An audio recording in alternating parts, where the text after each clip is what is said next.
रामपुर पहाड़ियों के बीच बसा एक छोटा सा गांव था जिसमें प्रिया नाम की एक अनाथ लड़की रहती थी। प्रिया की परवरिश एक अनाथ आश्रम में हुई थी और उसने बहुत मेहनत करके पढ़ाई की थी। प्रिया ने एक सरकारी विद्यालय के अध्यापिका का एग्ज़ाम दिया और वह एक उच्च अध्यापिका बन गई। उसको अच्छी खासी तनख्वाह मिलने लगी। वह अपनी सारी तनख्वाह अनाथ बच्चों पर खर्च करती होती क्योंकि उसका मानना था कि ये अनाथ बच्चे उसके भाई बहन हैं।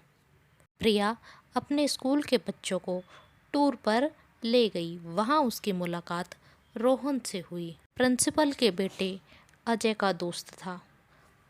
रोहन ने अजय से प्रिया के बारे में पूछा तो अजय ने बताया कि प्रिया एक अनाथ लड़की है। उसने बहुत मेहनत करके पढ़ाई की और अब वह एक सरकारी स्कूल में अध्यापिका बन गई है। रोहन ने अजय से कहा कि तुम मेरी शादी इस लड़की से करवा दो। अच्छी खासी सरकारी नौकरी है, यह तो बहुत पैसे कमाती है।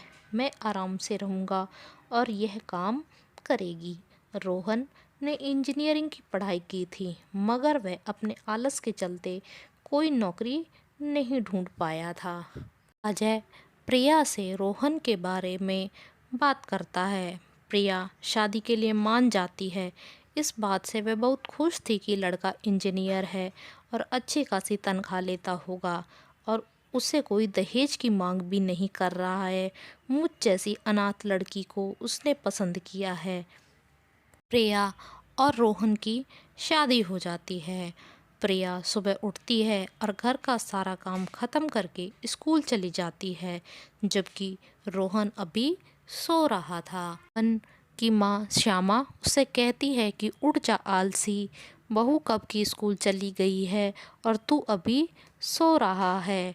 तुझे नहीं काम पर जाना क्या? तू भी कोई नौकरी ढूंढ ले। रोहन ने कहा, सोने दो माँ, अब तो मेरे आराम करने के दिन हैं। तेरी बहू सरकारी नौकरी वाली है, अब वह पैसे कमाएगी और मैं आराम करूँगा। श्यामा ने उसे बहुत समझाने की कोशिश की मगर रोहन कहाँ कुछ सुनने वाला था। वह वापस सो जाता है। शाम हुई, सभी बैठकर चाय पी रहे थे। तभी प्रिया ने रोहन से पूछा कि आप किस कंपनी में काम करते हैं? मेरी कुछ सहेलियां पूछ रही थी। मुझे तो आपकी कंपनी के बारे में कुछ भी नहीं पता। रोहन ने कहा कि मैं किसी कंपनी में जॉब नहीं करता। प्रिया ने कहा कि आपने तो कहा था कि आप इंजीनियर हो। रोहन ने कहा कि हाँ कहा था क्योंकि मैंने इंजीनियरिंग की पढ़ाई की है मगर मैं कहीं जॉब नहीं करता। प्रिया ने पूछा क्यों? रोहन ने प्रिया को गुस्से में जवाब देते हुए कहा, मेरी मर्जी है, तुम्हें क्या? तुम्हारी तो सरकारी नौकरी है, तुम कमाओ और मैं घर संभालूंगा। प्रिया के कदमों से मानो जमीन निकल गई थी। प्रिया ने बहुत दुख सहे थे जीवन में। उसने तो सोचा था कि अब उसे सुख मिलेंगे मगर उसे तो क्या पता था कि उसके ऊपर तो दुखों का पहाड़ ही गिर पड़ेगा। प्रिया अपने कमरे में चली जाती है। सुबह प्रिया स्कूल चली गई। दोपहर में रोहन प्रिया को लेने के लिए स्कूल गया तो प्रिया ने उसके साथ जाने से मना कर दिया। रोहन ने प्रिया से कहा कि मैं तो मजाक कर रहा था, मैं अभी नौकरी ढूंढ रहा हूँ और जल्दी ही मुझे नौकरी मिल जाएगी, तुम चिंता मत करो।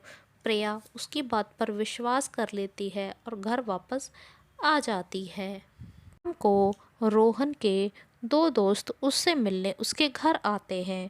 उन्होंने रोहन से उसकी परेशानी का कारण पूछा। क्या हुआ? तुम इतने परेशान क्यों हो? तुम तो उदास खड़े हो। क्या तेरी बीवी भी तेरे को परेशान करती है या तेरी बात नहीं सुनती? एक दोस्त ने बताया कि गांव में एक पहाड़ी फकीर आया है जो हर समस्या को हल कर देता है। मेरा भाई और मेरी भाभी भी बहुत परेशान रहते थे। दोनों एक दूसरे से बहुत ज़्यादा झगड़े करते थे। मेरी भाभी मेरे भाई की कोई बात नहीं सुनती थी। पहाड़ी बाबा ने इसका उपाय करा। अब मेरी भाभी मेरे भाई से बिना पूछे खाना भी नहीं खाती। तू उस फ़कीर बाबा के पास चले जाना, तुम्हारी भी समस्या को हल हो जाएगी। रोहन फ़कीर के पास पहुंच जाता है। फ़कीर दूर से ही देखकर कहने लगता है, बच्चा तू तो बहुत परेशान है, तेरी हाथ की अंगूठी निकाल कर इस कमंडल में डाल दे और तेरी समस्या मुझे बता। रोहन ने फ़कीर को सारी बात बताई। फ़कीर ने रोहन से कहा कि तेरी पत्नी तो साक्षात लक्ष्मी है, वो अगर घर से चली गई तो तेरा घर बर्बाद हो जाएगा। रोहन ने कहा, बाबा आप कुछ उपाय निकालो कि मेरी बीवी घर छोड़कर नहीं जाए। फ़कीर ने कहा, अपने हाथ की घड़ी उतार कर मेरे कमंडल में डाल दो और हर महीने मुझे 5,000 रुपये देना। मैं तुम्हारे लिए हवन करूँगा और साल भर में तुम्हारी समस्या हल हो जाएगी।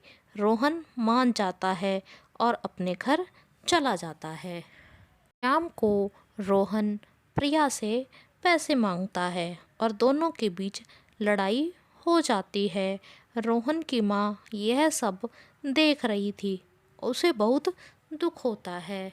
वह दरवाजे के बाहर उदास खड़ी थी। तभी एक पड़ोसन वहाँ आ जाती है और श्यामा को उसकी परेशानी का कारण पूछती है। श्यामा उसे कुछ भी नहीं बताती है। तब पड़ोसन उससे कहती है कि बहन, मुझे पता है तू परेशान है, लेकिन तू अगर मुझे नहीं बताना चाहती तो कोई बात नहीं। हमारे गांव में एक पहाड़ी फ़कीर आया है जो हर समस्या को हल कर देता है। तू भी उससे मिलने चली जा, तेरी समस्या हल हो जाएगी। रोहन की माँ श्यामा भी उस पहाड़ी फ़कीर के पास जाती है। फ़कीर उसे दूर से देखकर ही कहने लगता है, माई तू तो बहुत परेशान है, तुझ पर तो दुखों का पहाड़ गिरने वाला है। श्यामा ने कहा, बाबा आप ठीक कह रहे हो, मैं बहुत परेशान हूँ। बाबा ने कहा कि अपने हाथ की अंगूठी निकाल कर मेरे कमंडल में डाल दे और अपनी समस्या मुझे बता। श्यामा ने बाबा को सारी बात बताई। बाबा ने कहा कि तेरी बहू तो लक्ष्मी का रूप है, अगर वह घर से चली जाएगी तो तेरा घर तो बर्बाद हो जाएगा। मुझे इसके लिए हवन करना होगा। तू हर महीने मुझे 5,000 रुपये देना। अगर तू ऐसा करती है तो मैं यह पूजा तेरे लिए करने के लिए तैयार हूँ। श्यामा मान जाती है और अपने घर चली जाती है। एक दिन प्रिया बहुत परेशान थी और वह अपनी सारी परेशानी अपनी एक सहेली को बताती है। उसकी सहेली उसे उस फ़कीर बाबा के पास ले जाती है। फ़कीर प्रिया को भी उसी प्रकार बेवकूफ़ बनाता है और उसे भी हर महीने 5,000 रुपये देने के लिए कहता है। प्रिया भी उसे पैसे देने के लिए तैयार हो जाती है। इस प्रकार फ़कीर झूठ बोलकर घर के प्रत्येक सदस्य से अलग अलग पैसे लेने लग जाता है और उन्हें बेवकूफ़ बनाने लगता है। कहानी का आगे देखने के लिए कृपया हमारे चैनल को सब्सक्राइब करें कि किस प्रकार प्रिया और उसका परिवार इस समस्या से बाहर निकल पाता है और फ़कीर बाबा का राज उनके सामने आ जाता है। Thank you.